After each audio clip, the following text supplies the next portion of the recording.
London లో మహిళా దినోత్సవం వేడుకలు మస్తు సంబురంగా అంబురంగా జరిగినాయి. బిందువు బిందువు కలిస్తేనే సింధువు అనే విధంగా యూకేలో ఉంటున్న మన తెలుగు మహిళలు అందరూ కలిసి తెలుగు లేడీస్ యూకే అనే ఫేస్బుక్ గ్రూప్ ద్వారా కలుసుకొని అంతర్జాతీయ మహిళా దినోత్సవాన్ని జరుపుకున్నారు.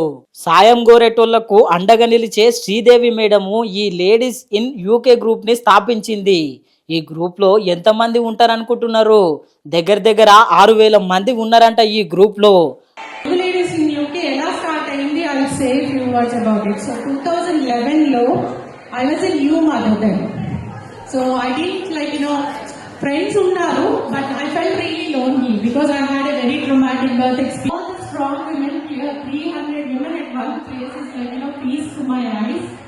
And community start చేసిన reason, purpose, follow up and feeling and proud feeling నాకు చాలా వచ్చింది.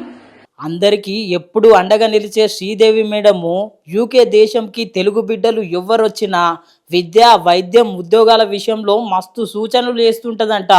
అంతేకాదు మస్తు సహాయం కూడా చేస్తుంటదంట. 300 మహిళలతోని ఆటలతో పాటలతో తెలుగు లైవ్ బ్యాండ్తో పసందైన తెలుగు భోజనాలతో పాటు చారిటీ రాఫెల్ నిర్వహించి అవసరంలో ఉన్న మహిళలందరికీ అండగా ఉంటూ ఇక మస్తీలోనే కాదు మానవత్వంలో కూడా ముందుంటామని నిరూపించింది మేడము. ఈ ఈవెంట్ లో డాక్టర్ వాణి శివకుమార్ మేడము మహిళలకు సెల్ఫ్ కేరింగ్ గురించి ఎన్నో మంచి సూచనలు చేసింది. సూచనలు ఒక్కటే కాదు, ఆడికి వచ్చిన ఆడబిడ్డలందరికీ గాజులు, పూతరేకులు, కాజాలు వంటి పసందైన రుచులతో మంచి అన్ని పంచిపెట్టింది.